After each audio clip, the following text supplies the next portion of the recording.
Hey everyone, it's Brano, and today I wanted to talk about how optimizing for speed almost ruined my incremental game.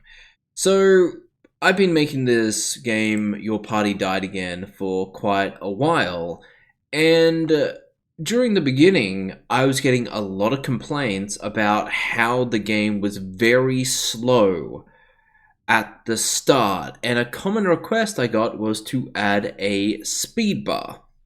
And this didn't feel right for me.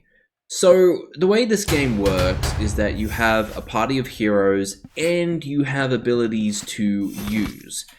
And based on how you use these abilities, you get a little bit further into the game than you would have otherwise.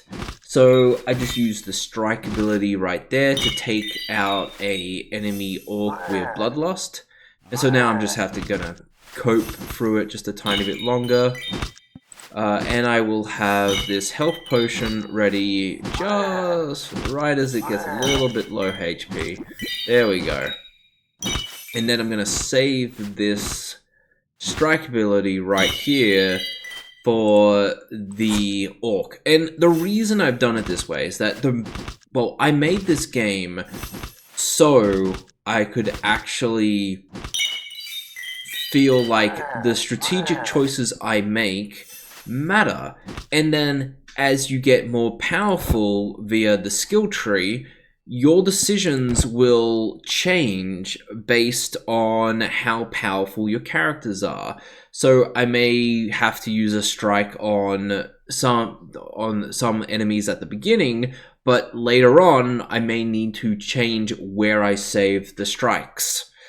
Now, the problem is that when I add the speed bar, and I added this mechanic because so many people were complaining about it that I just added it, because it's like, alright, well, let's see how it goes. And the problem is that when you put things onto double speed, you are now getting loot at twice the rate. Now, while this is pretty manageable when you have two abilities, it's not super manageable when you have 8 of them, and you're constantly getting new ones. And if I just do next run, I am going to clear this more efficiently than I would if I played on normal speed and used my abilities correctly. So, by allowing this to happen, like, there's no reason for me to ever have this on anything other than max. And if you played any game where the consequence for going quickly isn't really apparent, you typically play the game on max speed as well.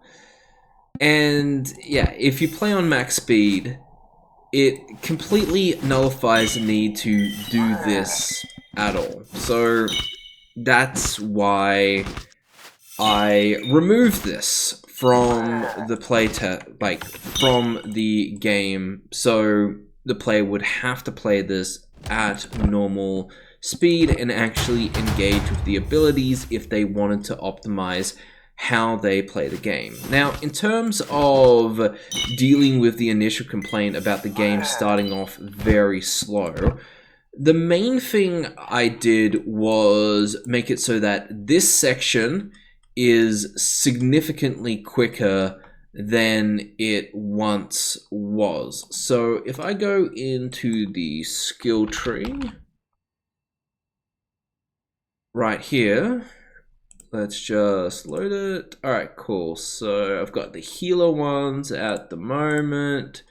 Alright, cool. So you'll see here that these are pretty low amounts. So this pickup actually costs 0. And these warrior damage upgrades cost 1, 2, and 3 coins. The strike only costs 2 coins, and the healer costs 12. But the end result is that instead of having to gain the warrior damage over 5 rounds, you'll now get this after 3 rounds of gameplay.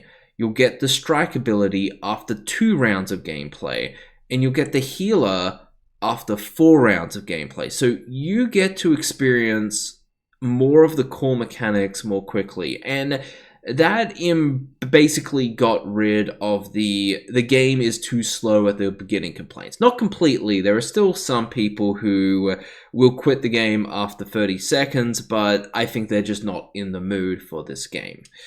Anyway, if you have ever played a game with one of those speed options, like if you're playing a city management game and there's not enough consequence of going quickly, you know that once you turn that on, there is zero reason for you to turn it off. And I feel like my game is very much the same sense. There's not enough consequence of dying, so going as quickly as possible becomes the way you play the game, and that is not the most fun. So that's why I got rid of it. Anyway, that's it for me guys. Have a good one. Bye.